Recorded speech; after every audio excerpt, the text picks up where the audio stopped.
Welcome to the bulletin once again. Now, Vice Chair of the Parliamentary Adhoc Committee tasked to probe the Sputnik V vaccine deal, Nana Addo, says the minority in Parliament will ensure that government retrieves monies lost in the Sputnik V vaccine purchase agreement. His comments follows calls by some Ghanaians for the resignation of the Health Minister, Kweku Agyeman-Menu, and some technical directors at the Health Ministry. Speaking to Israel Laye on the AM show earlier today, the Jabuzo MP said due diligence wasn't followed in acquiring the vaccines. When we're debating the report on the floor of the House, our leaders sought to amend the motion to include censorship. The question has been deferred. Probably will continue when we resume.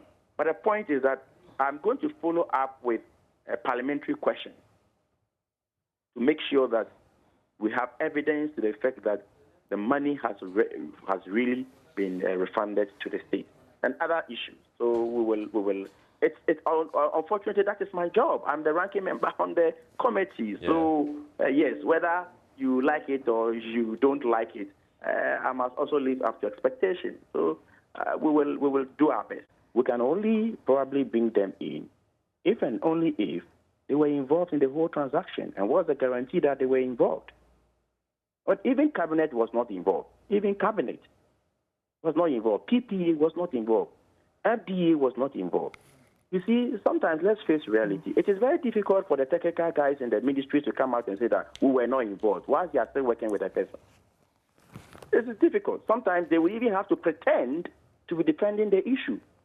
Because I witnessed a scenario like that at the committee when we were talking about Sputnik 5, and when Sputnik 5 was the product under consideration in the agreement, some of the technical directors were talking about Sputnik Light, which were two completely different products altogether. So yes, I agree to some extent that the technical people can also be questioned. We took our time to question all of them. We asked the counsel for the ministry why he didn't advise the minister and all that. But the reality is that sometimes the technical men in the ministries are also sidelined. If a whole parliament could be sidelined.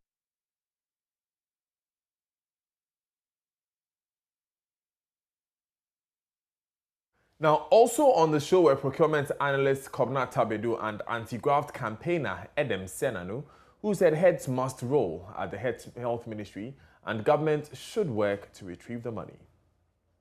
Technical people behind them who know their job, who should be advising them on the bureaucracy and how to handle it. Where are those people? Those people should be responsible. Actually, they should be whipped in this, not the ministers. The ministers will take ultimate responsibility, but there were technical people, and these are the people who are not doing Ghana any good. Still, what now, as to being able to retrieve the money, yes, we've paid money. It hasn't been supplied. It is part of the processes. If you are pulling out the out of a contract, once termination triggers, there are actions that follow with termination. Part of it is recovering all assets from the other part. Our money is part of the assets, and we should be able to recover it. But you see, it depends on how the contract was structured. And I have seen a number of government contracts with third parties, which are very weak. Okay, what are your fears? Is it the case that, or are you worried we probably may not get the money back because of the way we structured the contract?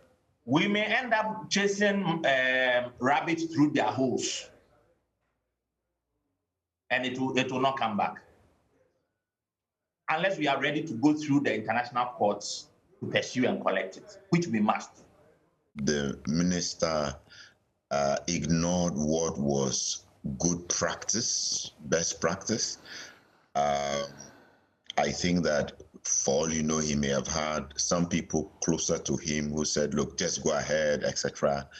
And this is a risk you run when you do things like that, because it really doesn't make sense that the formal opportunities to get advice on this were sought, the advice was provided, and you ignored it And with middlemen involved, obviously, even if the minister and his group were not making any money of it, somebody somewhere was making money off it. And those are the points at which one should have been much more cautious. If you don't have liability clauses that clearly spell out what will happen if there is a problem, we did this through intermediaries who may have forwarded monies to other quarters and people, the money trail, it could be a very complicated task. And that's the unfortunate thing, because you see, if they'd followed process, the eventual contract would have been reviewed by the AGs that have the institutional memory to say, look, we know what it takes to have a solid contract that protects the interests of this country. All in all, it's not looking good for the minister, nor is it looking good for the people who did the technical work around this. Indeed, I agree with Kwabena that if we want to truly learn lessons for the future, this is one time where I would like a situation where we should dig into the internal processes. And so who was the one who was eventually responsible for this contract and advise that it could proceed? It should not be left at the position of the minister, because that's where we keep repeating this. But when we begin to get into the technocrats and make sure that people are held accountable, people are sanctioned, we will prevent a situation where often, and sometimes we could even have an internal mafia who intentionally influence this whole thing at the expense of the minister. Live on JoyNews desk. Now, only those in COVID-19 hotspots will receive the new consignment of vaccines. That's according to Program Manager at the expanded program on immunization at the Ghana Health Service, Dr. Kwame Amponsah-Chiano. The Health Ministry over the weekend received more than 177,000 doses of the Johnson & Johnson single-use vaccines from the Africa Vaccine Acquisition Trust AVAT initiative for the fight against the COVID-19 pandemic. The vaccines arrived at the Kotoka International Airport, KIA, on Saturday, August 7. So far, the Ghana Health Service has vaccinated 1.27 million Ghanaians. Out of this figure, 405,971 persons have received both jabs, whilst 865,422 have only received the first dose of the vaccines. Dr. Kwame Amponsah-Chiano spoke to Israel Lai earlier on the AM show. So it will be difficult to spread 177,000 doses thinly across board. It won't use any effect. So we are just looking at a couple of places. Otherwise, it will not be effective. So a couple of places are saying greater... Within the hotspots. Within the hotspots? Yes. Right. So it's obvious that there were a number of people who had the first dose of the AstraZeneca. That is right. Okay, but they won't be giving this dose. No. We can't combine the two. No, we still haven't changed the policy of... Remember, Johnson & Johnson is one dose, the one-dose schedule. Yes. For the others, they are two-dose schedule. And so anybody who received AstraZeneca will receive AstraZeneca second dose. And we are working around the clock together. So in our estimation, before the end of the month, would have received some AstraZeneca for those who will require the second dose. So that shouldn't panic at all. So the other challenge is that with the Johnson & Johnson, we're supposed to have a particular cold chain system in place. Do we have that for the that is not quite right. What is right is that Johnson & Johnson requires the ordinary cold chain. Oh, okay. Okay. All right. You probably are talking about Pfizer. That's a different thing. All right. So we're ready to roll this out without any... Yeah, we don't have any issues with cold chain at all. It's just like AstraZeneca. All right. Well, thank you very much. And we'll be expecting to...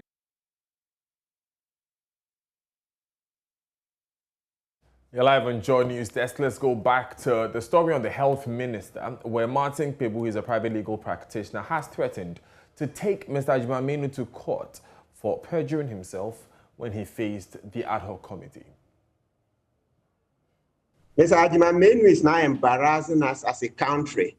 It's as if he's our best talent for that job, but we all know he's not.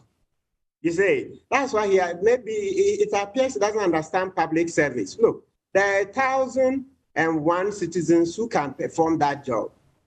The president chose him, but he has taken us down a path that has embarrassed us so much. So he just has to go quietly. But you see that he's digging in his heels. And then you have some of our citizens holding press conferences to support him. It cannot be supported. Let's come to this. Samson, you see, the last time we raised this, we mentioned that, look, money must have been paid because even the agreement for the procurement of the vaccine, clause 4.2, itself says that we're to pay for the vaccine with a site LC. Samson, it says site LC. Right. From the little understanding, this site LC means when the goods have been delivered, sometimes even not delivered, it's possible for the person to be paid. That's the exporter, the person who supplied, depending on how the contract is worded.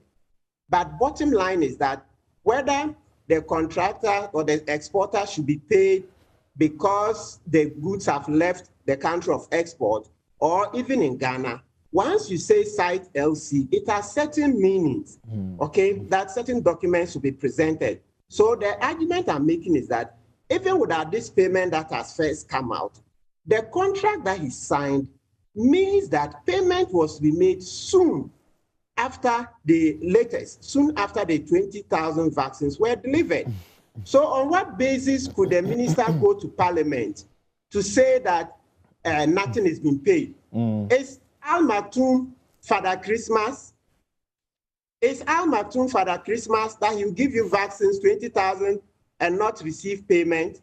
So you see that this thing that he hasn't paid, that's why I believe we have to press the issue of perjury very hard, because Adhoc is not living, and so we have to make the law bite. And in this direction, I'm thinking that I want citizens to join me so that we will present a joint petition to Parliament so that he'll be tried for the perjury in Parliament, okay? Because under the Constitution, if somebody obstructs justice in Parliament, he has to face the law. Now, the hashtag Ajimai must go is trending on Twitter now, and you can see that on your screens. It's currently trending number 2 under hashtag JoySMS. And let's look at a few details of what people are saying. Okay, Pi says, how can you buy a vaccine for $19 while the ex-factory price is $10? Hashtag Ajimai menu must go. Right, a number of interesting tweets there. He says, Anan Periahin says, because of the Chobo, they didn't want us to hear of it. Sami Jenfi, quoting Sami Jenfi, the communications officer of the NDC. 2.85 million can build many factories for the suffering jobless youth to get jobs. MPP and NDC supporters. Corruption is killing and destroying our country, Ghana. So it's time we, the youth, come together, put pressure on our government officials to fight and stop corruption. That's at Big Daddy C7. He adds the hashtag Ajimai menu must go. It says here, Ajimai menu must go. Ajimai menu must go. I didn't think properly. That's Vincent. This one says, well, that's an interesting dig there. It's Dr. Bernard Okoboy, who was Deputy Minister of Health. In any serious jurisdiction, the Health Minister would have, as of yet, been arraigned and prosecuted for disregarding due diligence and causing financial loss to the country. Sadly, there's no respect for rule of law in this country, just failing institutions. Hashtag Ajimai menu must go. Parkwesi Indomie says, the message is simple. Hashtag Ajimai menu must go and be put before courts for causing financial loss to the states. The Democrats tweet, even Uncle Kweku Bako says hashtag Ajimai menu must go. And he's quoting Kweku Bako Jr. there from Newsfile on Saturday. Let's read a few more of your tweets and then we move on to other stories. We pay you guys monthly salaries to come and help solve our problems, not to come and loot our scarce money and make we, the suffering youth, more poor. Hashtag Ajimai menu must go. So let's move to other stories, but by all means, let your voice be heard. Comment on this issue as well, if you're interested. But the University Teachers Association of Ghana is still on strike, despite an injunction secured by the National Labour Commission. UTAG's leadership says it has the mandate of 13 of its member universities to continue the industrial action till their conditions of service are improved. The association on August 2 this year resolved to stop teaching over what it says is the failure of governments to restore 2012 salary levels for its members. The action has already resulted in both the Kwame Nkrumah University of Science and Technology and the University of Ghana cancelling the end of semester examinations. Let's speak to the Executive Secretary of the National Labour Commission, Ofosu Asamoah, on this matter. Ms. Asamoah, thanks for joining us. So you went to court to injunct the strike action.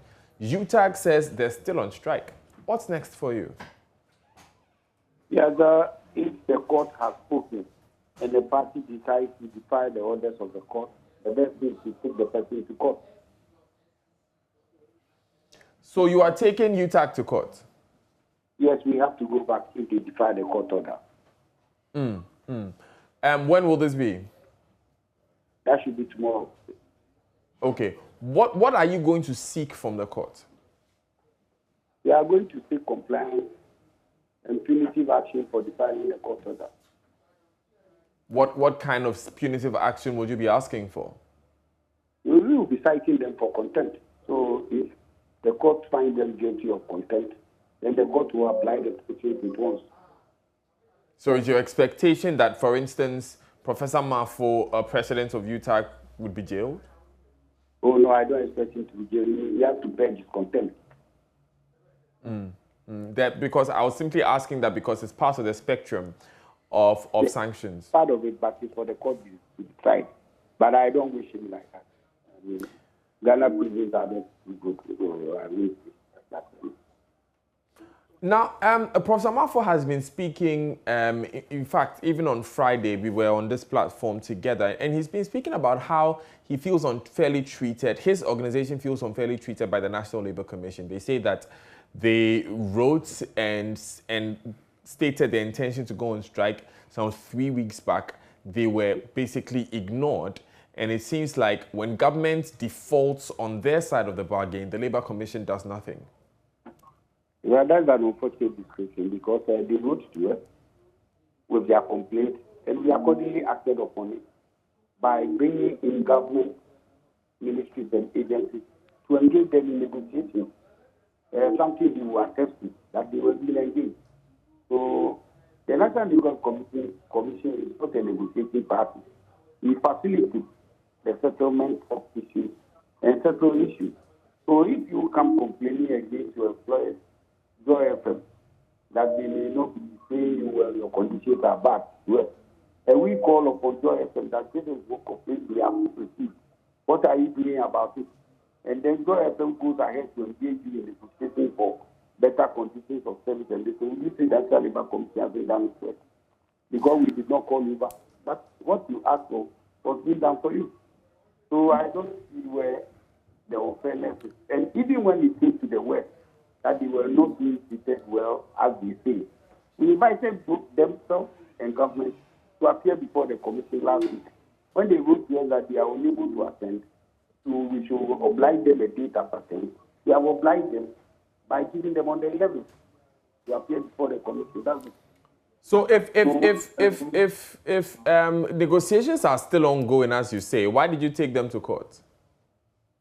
Oh, we took them to court to enforce the directives we had given them earlier, not to embark on an industrial action, which they did. That's why we went to court. But I'm asking that question because this is an aggrieved faction which has taken an action and you are negotiating with them to stop them from taking that action.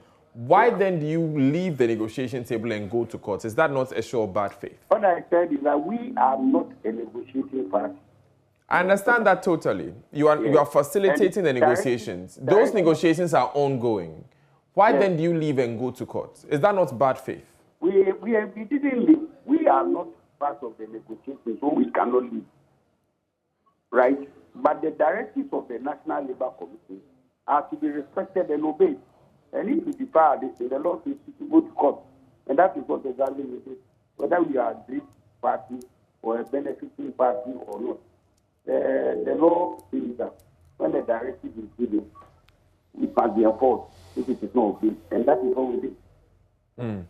Officer Osama, thank you very much for joining us. He's Executive Secretary of the National Labour Commission.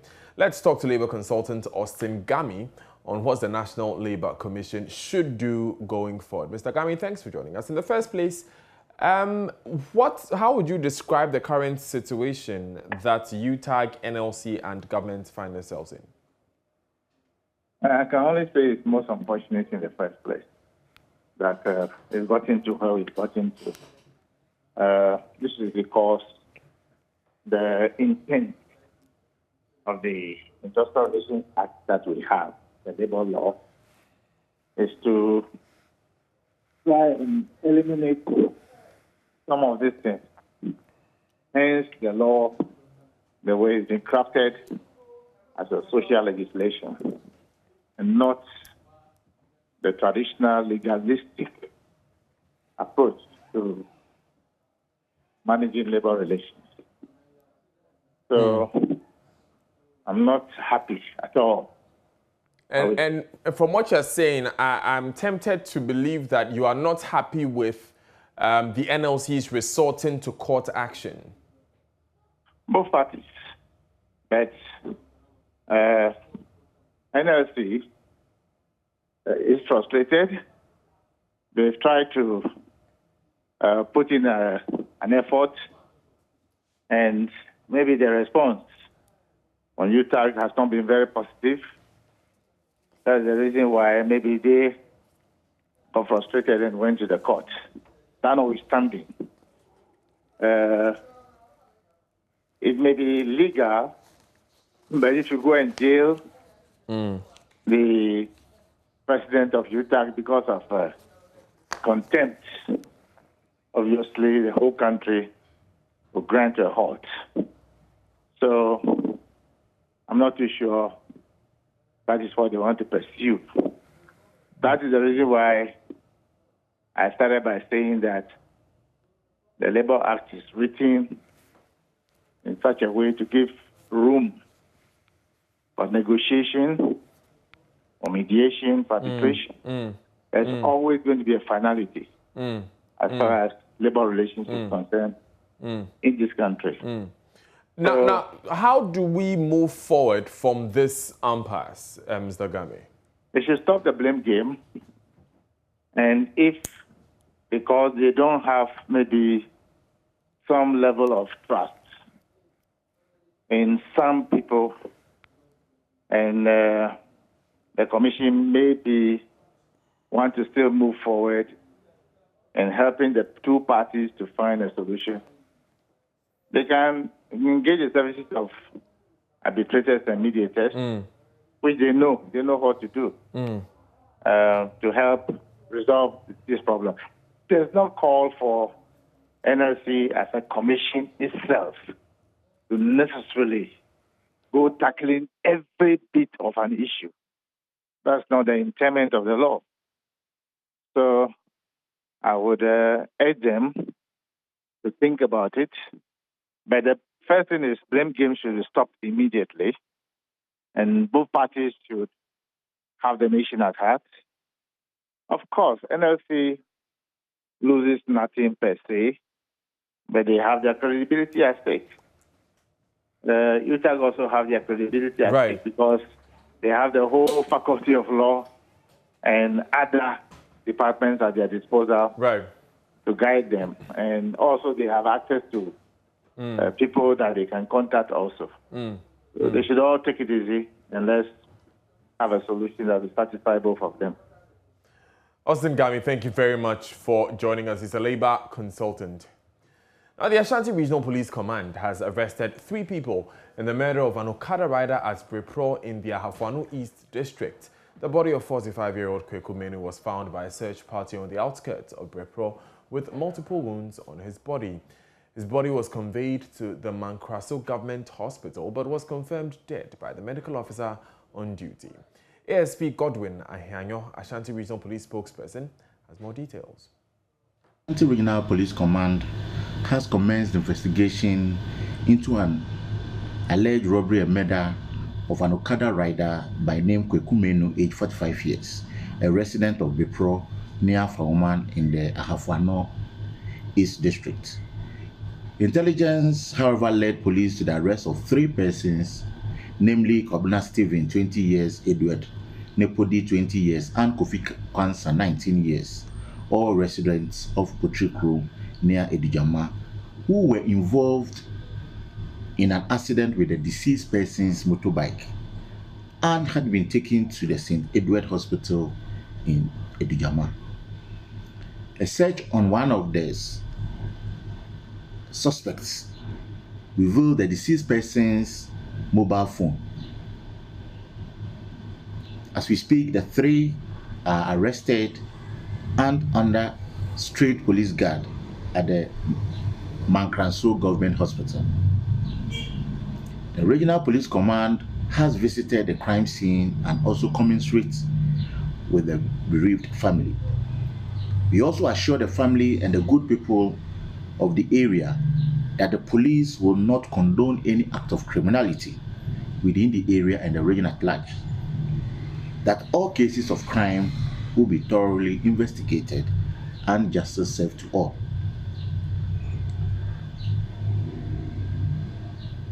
We also visited the crime scene, and one empty BB cartridge was found at the scene.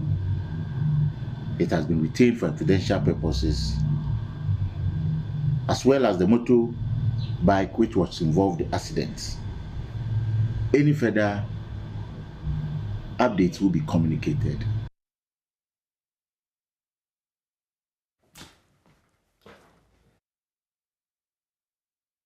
Let's go to the Central Region next, and the presiding bishop of the Methodist Church, Ghana, Most Reverend Dr. Paul K. Boafo, is calling on governments to treat the church as a major contributor to the development of the nation. According to him, the church knows the sufferings and the vulnerabilities of the people, and its criticisms of governments should be taken seriously to reduce the suffering and hardships Ghanaians go through. He was speaking as the 60th anniversary of the Methodist Church since it's gained its independence from the British Methodist Church. Another report by Richard Kojonyako. The presiding bishop of the Methodist Church, Dr. Paul Boafo, said the church would always speak for the vulnerable in the society if they are being exploited. He explained a lot needs to be done for the masses in Ghana, and the church would rise to the occasion to put government on its toes to deliver on its mandate. For us, we will continue to be the conscience of the nation. And as the conscience of the nation, we are always on the side of the people. We look at them, we are part of them, and we even go to the remotest of places. So we know the sufferings, we know the hardships, we know the difficulties. We also know the joys of the people. And so where government needs to be praised, we will do it. And one of such is where we are talking about the free education, for instance. That one, it came as a big boost to all people, which the church really supports. But when it does not go well, where people have no jobs and others, that is where our advocacy comes in, where we are taking for a ride the welfare of people in terms of women, children. We also will come in to speak for the vulnerable in society. So we will say that the government should always treat the church as a major contributor to the development of the nation. Whatever we say, it's not just for criticizing government, but we know what it means before we come out to say anything. That is where we would want the government to also look at it. Central Regional Minister Justina Marigodasan acknowledged the church's support in the area of health, education, and other infrastructural support, and said government would do more to improve the livelihood of the Ghanaian. She pushed for a better state and church partnership to develop the country. Indeed, in education and health sectors, the church has done a lot, and I wish to commend you for this contribution. I wish to state that the government will continue to partner you in this quest to improve the living standards of its people. I believe also that Christian principles, when deeply rooted in the lives of the members, can help mitigate critical and social problems like child prostitution, armed robbery, upsurge in crime, substance abuse, and indiscipline, among other vices, which are fast destroying our youth, and prefer adequate solutions to combat these social cankers. The church and state need to show collective leadership and commitment to seriously address these unfortunate social issues, militating against the growth of the nation. The ceremony was graced by bishops from across the country. Richard Kwejenyako, Joy News, Cape Coast. Now, Communications Minister Esther Ekufo is asking young women in Ghana to stop posting their nude photos and videos on the internet. According to her, such acts are stored permanently digitally and may cause them job opportunities and huge embarrassment in future when they have attained certain statuses in society. Addressing a conference of the 21st Century Woman at the University of Cape Coast, Mrs. Ekufo indicated many women are nursing regrets and are bearing the brunt of their acts of yesterday. Richard Kojoyako reports. The Minister for Communication and Digitalization intimated the internet, though good, its dangers could be worrying. Addressing the 21st Century Woman episode under the auspices of the Center for Gender, Research and Documentation at the University of Cape Coast, Esther Ekufo asked young ladies to be on guard in their quest to use the internet to enhance themselves.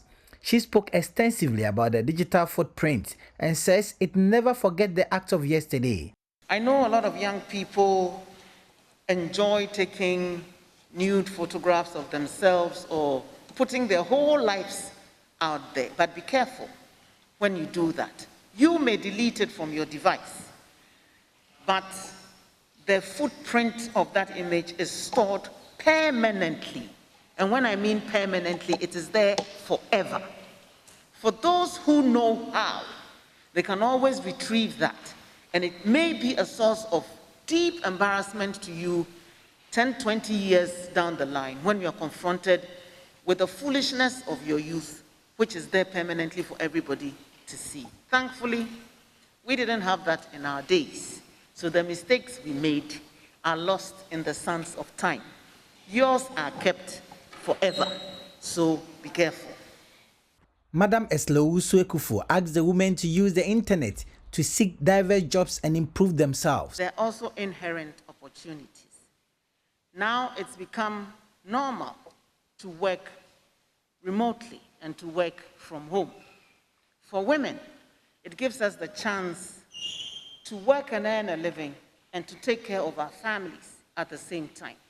So that tension between leaving your children at home to go out to work has been blurred a bit because of the pandemic and the virtual working environment that is imposed on us. For me, it's a chance for us to build upon it and even hold down 2 or 3 jobs and work across time zones as well. Director of the Center for Gender Research, Advocacy and Documentation at the University of Cape Coast, Dr. Nana Addo, called on the women to be innovative and creative in order to be relevant on the job market. What does it mean to be innovative? When all others are doing the very same thing, you have to be doing something different and creative. That is required of a 21st century woman. It also calls for us to be entrepreneurial. Now, the University of Cape Coast says that we're moving into an entrepreneurial university. And the university has introduced entrepreneurship skills as a course, which is a requirement, which is core for all students to go through. Please, our ladies, don't take it for granted. For the women here, feminism is standing up to be counted and breaking barriers that have long hindered the progress and advancement of women.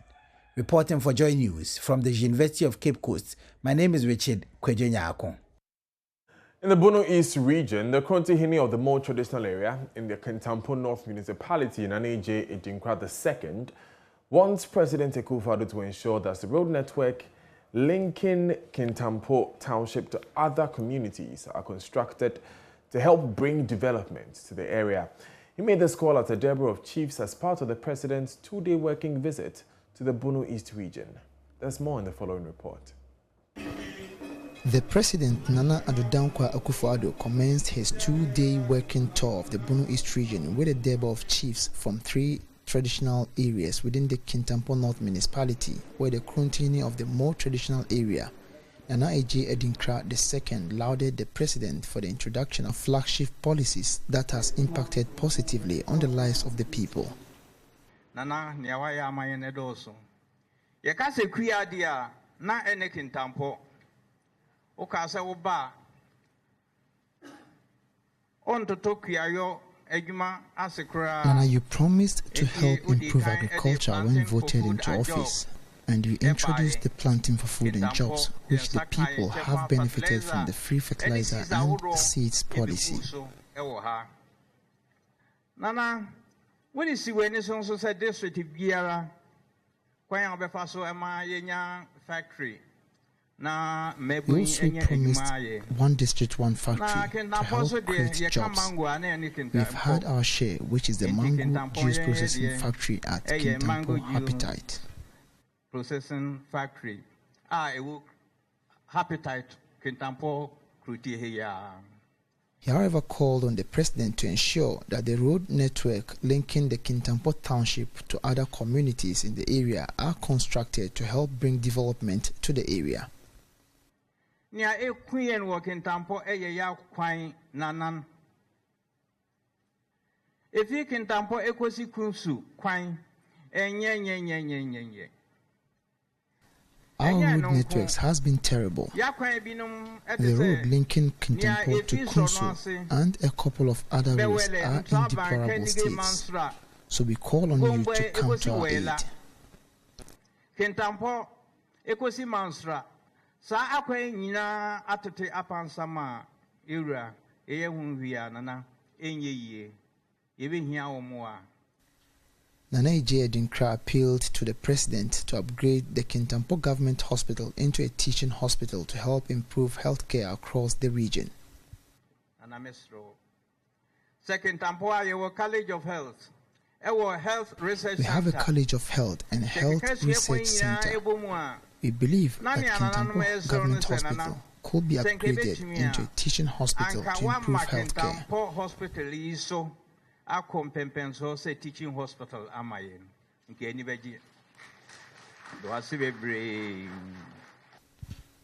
On his part, the President Nana Addo explained the purpose of his visit to the area and thanked Nananum for giving him the nod to rule for 4 more years. Baby Bayo and Namiama Minuti.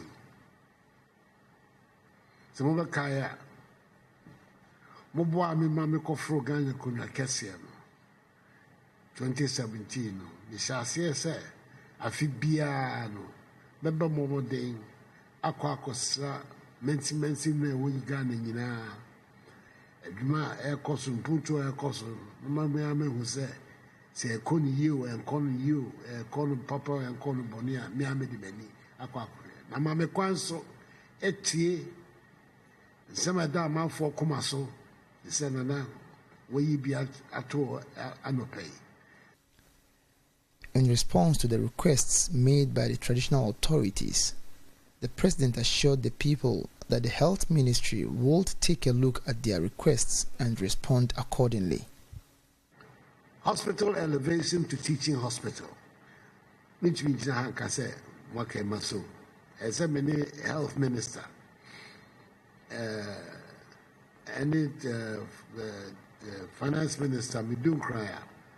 As one with better and him, some me bahano, the back in Tampo, and the Sadia Cassia with the 2 men, the elevation of the hospital into a properly staffed teaching hospital. Now, what came there? By all means, as I say, a BB as I say a bomb of the near BB every December. The President ended his visit to the Kintampo North municipality with the commissioning of a court complex in the Kintampo Township. Reporting for JoyNews, Anas Sawat, Kintampo. You're live on JoyNews desk with me, Daniel Daze. Daryl Cow is next with business.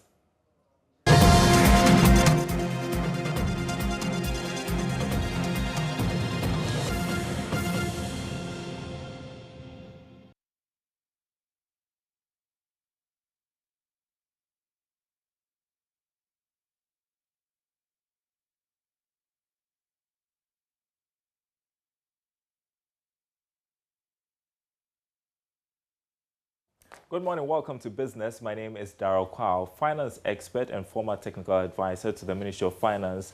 Dr. Sam Mensah has advised government to create an environment that will allow technocrats to speak, critique, and contribute to the development of the country. According to him, technocrats are assets to the country but are unable to speak for fear of being tagged as anti-government. Dr. Mensah also urged government to facilitate support for businesses to help them recover from the shocks of the COVID-19 pandemic. I think we need to actually continue to build a culture in which technocrats are free to speak their mind. You know, very often technocrats are very quiet. They don't say much for fear of offending the minister or offending some of the political leaders. But we need to have technocrats who are open.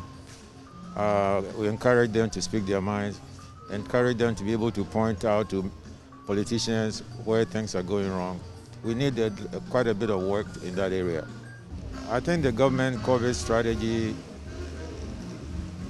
generally has been seen as being a good strategy. Occasionally there are lapses and then we have to go and start all over again.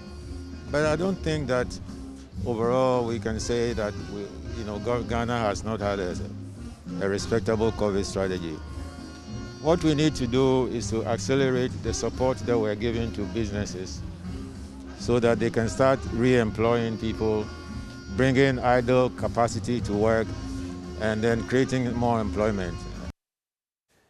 Now, the Indian High Commissioner to Ghana, Sugan Rajaram, has hinted of the resumption of vaccine distribution to Ghana by the end of this year. India has been devastated by the third wave of COVID-19, causing the government to halt all vaccine exports to make room for high cases at home. Speaking to Charles Aite, the High Commissioner explained that more manufacturing companies in India are ramping up production.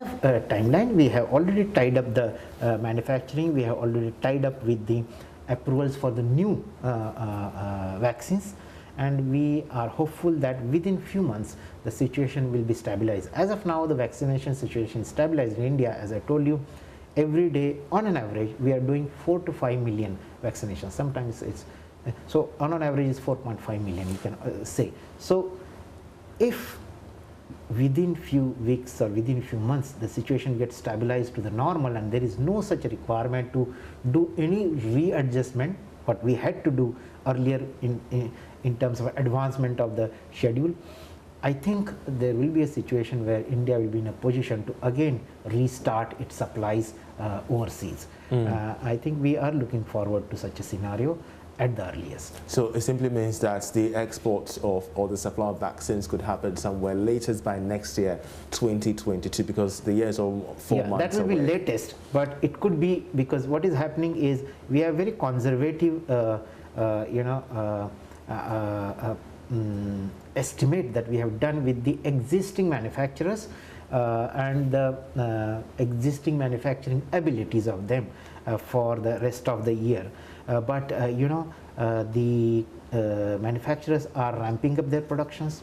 At the same time, there are new manufacturers which who are coming up to produce the newly developed vaccines. The World Trade Organization is raising concerns regarding vaccine nationalism, and India is no exception to that particular fact. How are you balancing the supply chain of vaccines in your country to the prohibition of vaccine nationalism in India?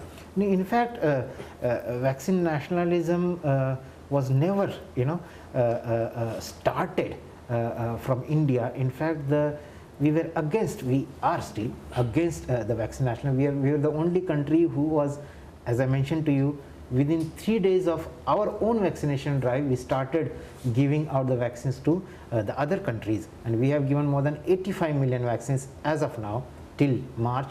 After that, it has not been done.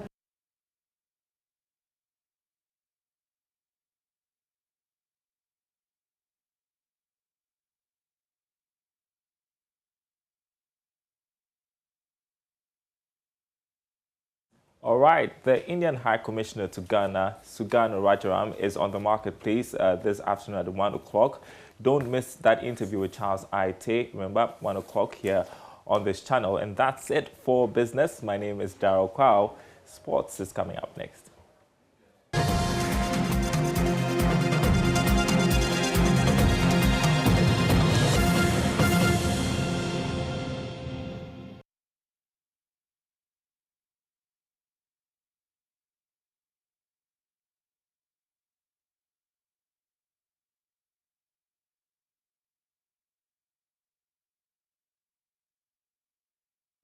You're live on Joy News Desk, and this is where we draw the curtains on this bulletin of Joy News Desk. But before we go, let's take a look at the stories making headlines on myjoyonline.com. Pressure mounted health ministers to resign following botched Sputnik V vaccine contract. We won't call off strike despite court order. That's from UTAG.